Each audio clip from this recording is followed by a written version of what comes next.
Sabda Kehidupan bulan Agustus 2020. Siapakah yang akan memisahkan kita dari kasih Kristus?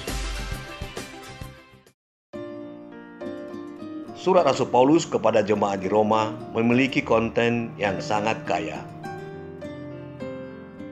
Isi surat ini berbicara tentang kuasa Injil dalam hidup orang-orang yang menerimanya dan revolusi yang ditimbulkan oleh pewartaan kasih Allah yang membebaskan kita. Paulus telah mengalami hal ini dan ingin memberikan kesaksiannya melalui perkataan dan tindakannya. Kesetiaannya kepada panggilan Tuhan akan membawanya sampai ke Roma, di mana dia akan memberikan hidupnya untuk Tuhan. Siapakah yang akan memisahkan kita dari kasih Kristus?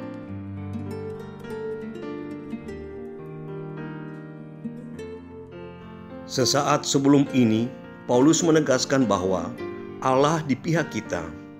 Bagi Paulus, kasih Allah kepada kita laksana cinta setia seorang pria yang tidak akan pernah meninggalkan kekasihnya yang telah dia pilih dengan bebas, yang kepadanya dia terikat selamanya dan baginya dia memberikan hidupnya.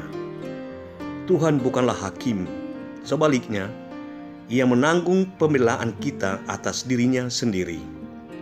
Karena itu, tidak ada yang dapat memisahkan kita darinya melalui pertemuan kita dengan Yesus, Anak yang dikasihinya. Tidak ada kesulitan, besar atau kecil, di dalam diri kita atau di sekitar kita yang merupakan hambatan yang tidak dapat diatasi oleh kasih Allah.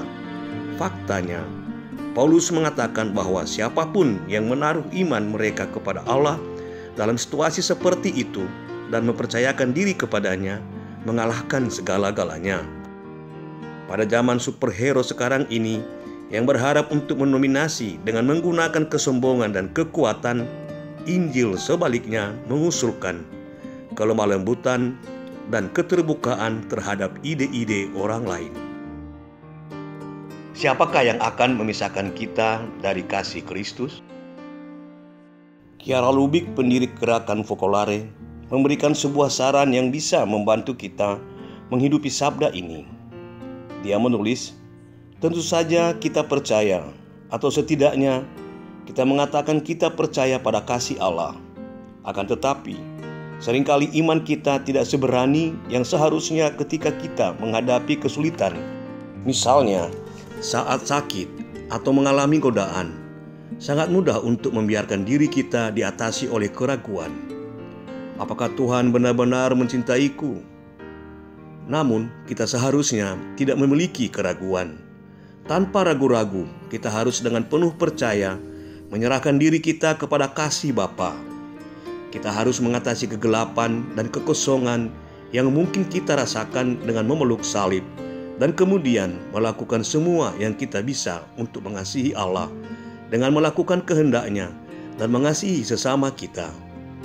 Jika kita melakukan ini bersama Yesus, kita akan merasakan kekuatan dan sukacita kebangkitan. Kita sendiri akan mengalami bahwa semua sungguh-sungguh berubah jika kita menyerahkan diri kepada kasih-Nya.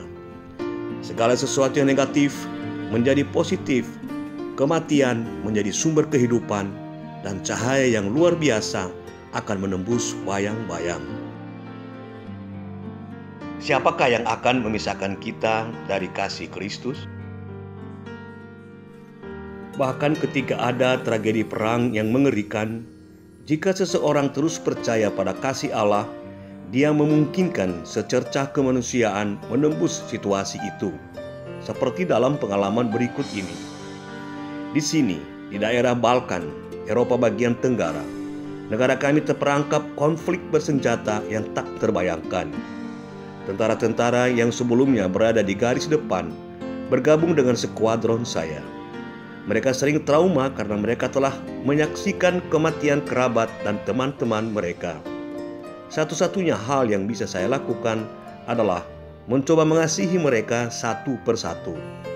Pada saat-saat yang lebih tenang, yang sangat jarang, saya biasa berbicara dengan mereka tentang apa yang mereka rasakan Dan walaupun banyak dari mereka yang bukan penganut agama, kami bahkan berbicara tentang Tuhan. Hingga suatu ketika saya menyarankan meminta seorang imam untuk datang dan merayakan misa. Mereka semua setuju, dan beberapa di antara mereka pergi mengaku dosa untuk pertama kalinya dalam 20 tahun. Saya merasa bisa mengatakan bahwa Tuhan bersama kami.